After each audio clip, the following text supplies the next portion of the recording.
Sa aking pagbabaybay, may mga nakilala akong may magaganda pang alaala sa mga estero. Kabilang na ang isang kwento ng pagliligawan.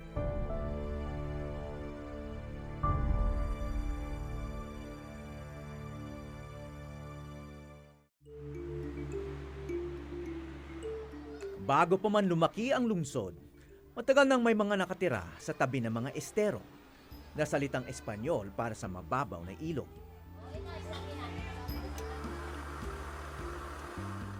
May mga angkan na matagal na rito, katulad na lang ng pamilya Concepcion. Taong 1969 nang ikasal si Norma Concepcion sa kanyang mister na si Eduardo. At dito mismo sa tabi ng estero ang kanilang salo-salo. Ngayon, isang malaking okasyon uli ang kanyang pinaghahandaan. Ngayon, nagpe-prepare ako ng handa para sa debut ng apo ko bukas para gagawin dun sa kabila sa may ang venue is Sinag. So bukas yung kukunin ko pa yung ibang baboy. Kumbaga parang promise ko dun sa apo ko. Ito yung apo kong magdi-debut. Kung sa ibang panahon, baka ang debut ay gagawin na rin sa tabi ng estero. Pero ngayon, baka bumaho lang ang magagara nilang damit. Kumusta naman yung itong area na to noon, nung 1969? Noong 1969, inabutan ko ito. Lupa pa ito, lupa. Wala akong sementado. Ito naman ho, kahoy lang. Yung tulay? Yung tulay, kahoy lang. Hindi ho sementado yan. Puro mga maliliit na bato lang yan na nandiyan.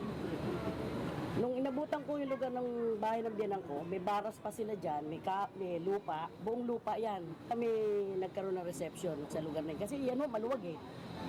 Maluwag po yung side ng ilog na yan. Hindi pa po ganyan yan. Kasi yung 3 meters na yan, lupa pa ho yan.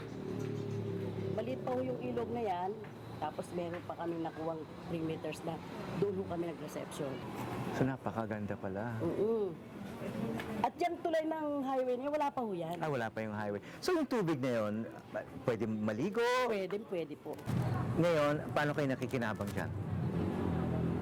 Sa ngayon ho, hindi ko masasabing pakikinabangan namin, kundi nagiging problema namin. Kasi sa nakikita namin, iba ang tubig noon at iba ang tubig ngayon. Magmula po nung naging tao ako dito naging asawa ko, malinaw, ikukumpara ko po sa ngayon, ang ilog ay ibang klase na.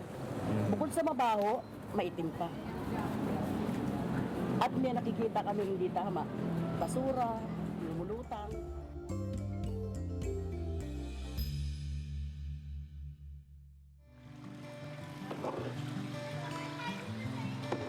Ang kanyang mister na si Eduardo, madalas rin daw mamangka noon. Maraming klase. May isda talaga na ulit. Tulad ng? Ang ayungin. Yung hipong, maliit na hipong, kino. Meron ka lang dalang lambat. Mga gulay, maraming mga gulay. Gabi, mag-ano ka lang, magagata ka lang. Kangkong, talbos ng kamote. Puno na sa akin, talbos ng lugar na ito, sa linan ko. Ilang taon na rin daw na hindi namamangka si Eduardo sa estero. Wala na raw dahilan hanggang maaya kong magbalik tanaw ngayon. Ay ngayon, hindi naman itong mga basura na ito, hindi naman dito galing ito eh. Saan galing ito? Galing ito sa Paco eh. Yung mga tiga rito, hindi dito. Wala, hindi. Madalas kong marinig na mula sa ibang komunidad ang basura sa tapat ng kanilang mga bahay. Tila bihirang may umaamin na may kinalaman sila sa problema.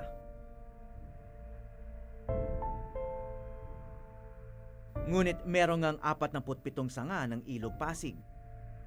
Saan kaya ang punot dulo ng problema sa basura?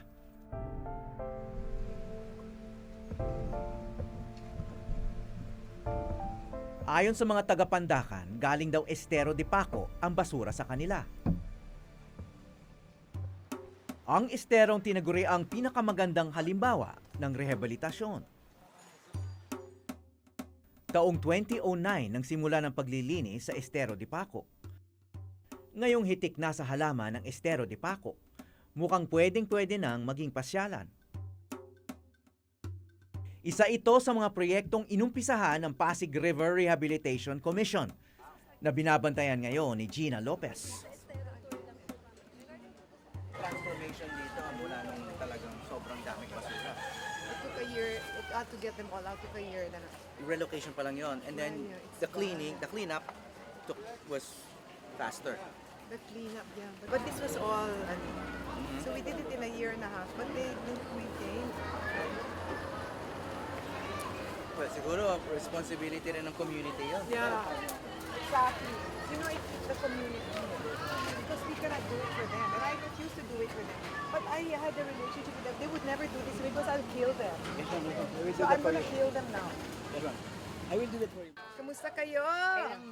Inday, bakit ang daming basura dyan? Pero happy ako sa halaman. Ayun ma'am, marami. Ayan.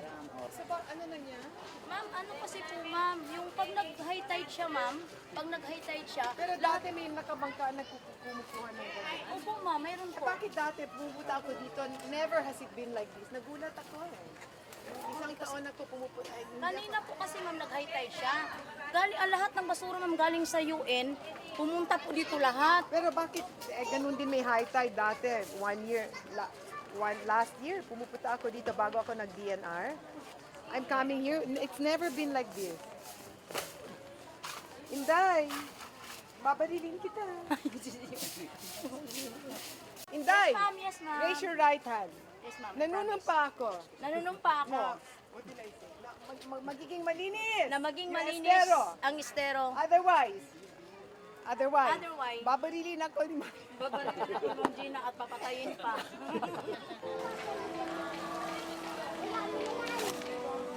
Sa panahon ng tukhang, mahirap magbiro ng pataya para lang malinis ang paligid.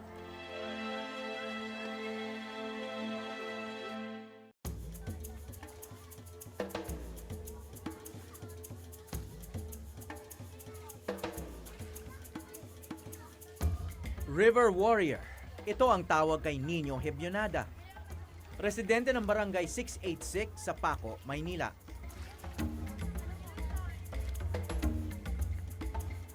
Isa siya sa mga voluntaryo naglilinis sa estero ng kanilang komunidad. Anya, impossible dream daw ito noong umpisa.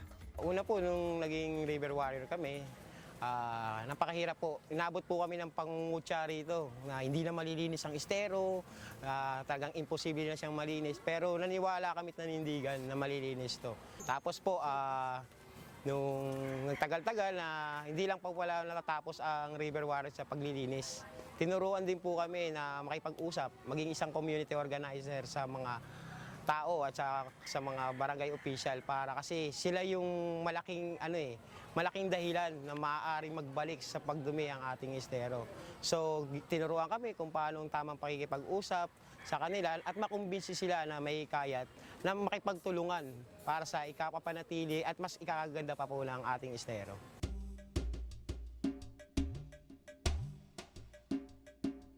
Apat na taon ang inabot para mabago ang itsura ng Paco.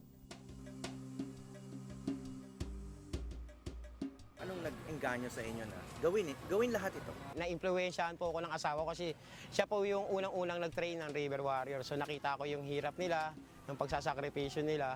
Tapos nung may time na hindi makatulong yung asawa ko, sinubukan ko po, sir. Nung bandang huli, nagustuhan ko na po. Kasi nalaman ko po kung ano yung pinaglalaban nilang mga River Warrior. Ito yung, wag mo isipin kung ano yung hirap sa sakripisyong ginagawa mo. Isipin yung mga susunod na henerasyon.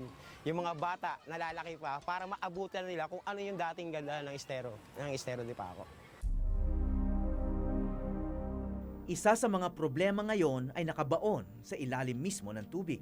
Yan po yung tinatawag na methane gas. Yan po yung inilalabas na gas ng mga basurang dati pang nakabaon sa mismong estero. At yung methane gas na po yan ay masama rin po ang epekto niyan sa ating baga. Ang mga punong may bunga sa tabi ng estero, bawal nang kainin dahil nasisip-sip nito ang tubig na maaring lason. Ngunit hindi lamang sila palamuti. Malaki ang papel na ginagampanan ng mga halaman. Bukod sa pagpigil sa pagguho ng lupa, nakalilinis din may mga bandera Espanyola tayo, yung Bete Vergras. Sila po yung mga halaman na itinanim po talaga ng project ng Kapit Bisig kasi yung halaman po yan ay nakakatulong sumipsip na mga bad bacteria sa tubig at maaari niya na itong mailabas at makatulong siya na mag-produce ng oxygen na maaaring makatulong para magkaroon uli ng buhay na isda dyan sa ating estero.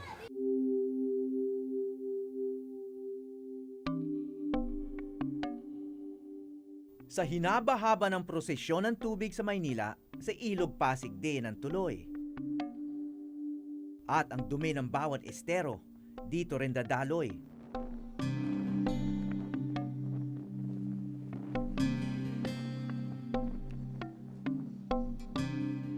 Ang Ilog Pasig ang siyang inang kalikasan ng lungsod. Ang pangalang Maynila nga ay galing sa halamang nilad na nakikita ng mga ninuno noon sa ilog na to. Lingid sa kaalaman ng marami, may pampasaherong ferry sa Ilog Pasig. Okay, hindi katulad ng MRT, mga jeep, mga bus, LRT, at kung ano ng transportasyon sa Pilipinas, ang Pasig River Ferry ay punctual. Yung sinabing 4 o'clock, dumating ng 4 o'clock at umalis din ng 4 o'clock. Hindi kami inantay. Ang Pasig River, sa lawak nito, halos hindi siya ginagamit para sa transportasyon. Ang dahilan, ito, ang baho dahil sa basura. Pwede ba tanong, madalas ba kayong sumakay ng Pasig River Ferry? First time po. First time, paano yun? Bakit mo naisipan na sumakay ngayon? Okay. Gusto po namin matry lahat ng mga transportation ayan, Okay. So, saan kayo papunta ngayon? sa Intramuros.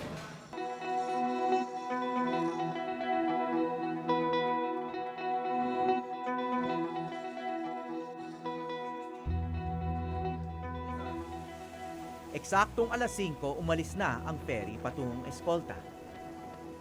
Wala ng traffic, wala ka pang kaba na maho-hold up dahil saan naman tatakbo ang salarin. Hindi lang pala ito mabilis na paraan para matawid ang lungsod. Pagkakataon din pala ito para limutin kahit sandali ang mga problema na saksihan ko.